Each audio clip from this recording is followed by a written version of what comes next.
ഈശോയിൽ സ്നേഹം നിറഞ്ഞ സഹോദരങ്ങളെ, തപസ് കാലത്തിൻ്റെ ഒന്നാമത്തെ ഞായറാഴ്ചയിലേക്ക് നമ്മൾ പ്രവേശിക്കുമ്പോൾ നാളത്തെ വിചിന്തനത്തിനായി സഭാമാതാവ് നമുക്ക് നൽകുന്നത് മരുഭൂമിയിലെ പരീക്ഷയെ പറ്റിയാണ്.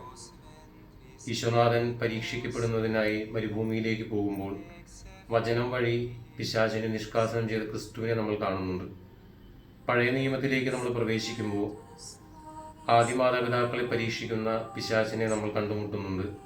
ഒപ്പം മനുഷ്യർ തമ്മിൽ പലപ്പോഴും കലഹിക്കുകയും പരീക്ഷിക്കുകയും ചെയ്യുന്നതായിട്ട് പുറപ്പാടിൻ്റെ പുസ്തകം അവതരിപ്പിക്കുന്നുണ്ട്. അവിടെയെല്ലാം കാണുന്നതിനേക്കാളും മെച്ചമായിട്ട് പുതിയ നിയമത്തിൽ ഈശോനാഥൻ നമുക്ക് വേണ്ടി കാത്ത് വെച്ചിരിക്കുന്നത് പരീക്ഷണത്തിൻ്റെ ഒരു കലവറയല്ല, മറിച്ച് പരീക്ഷയെ അതിജീവിക്കുവാനുള്ള ഒരു പോംവഴിയെ പറ്റിയാണ്. അത് ദൈവവചനമാണ്.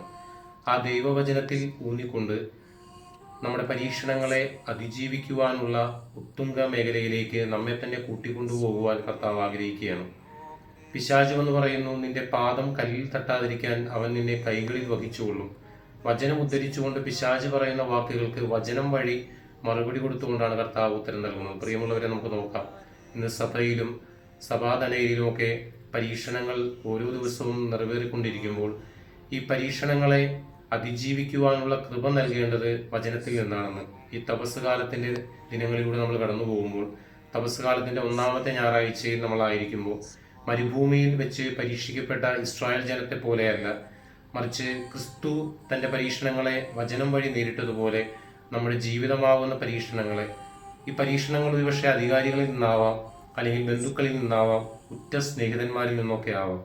പക്ഷെ അവിടെയെല്ലാം പരീക്ഷണങ്ങളെ അതിജീവിക്കുവാനുള്ള കരുത്ത് നമുക്ക് നൽകപ്പെടുന്നത് അത് ദൈവവചനത്തിൻ്റെ സാന്നിധ്യത്തിലാണെന്ന് തിരിച്ചറിഞ്ഞുകൊണ്ട് വചനം മാംസമായി അവതരിച്ച ക്രിസ്തുവിനെ ജീവിതത്തിലേക്ക് ഏറ്റുവാങ്ങിക്കൊണ്ട് പഴയ നിയമത്തിലെ ദാനിയേലിനെ പോലെ ഉപവാസവും പ്രാർത്ഥനയും വഴി തൻ്റെ ജീവിതത്തിലെ മഹത്തമമായിട്ടുള്ള കൃപ നേടിയെടുക്കുവാൻ, ജീവിതത്തിൽ ഉണ്ടാകുന്ന എല്ലാ പരീക്ഷണങ്ങളെയും അതിജീവിക്കുവാനുള്ള കൃപ നൽകണമേ എന്ന് ഈ ദിവസം നമുക്ക് ബലിയർപ്പിച്ചുകൊണ്ട് പ്രാർത്ഥിക്കാം.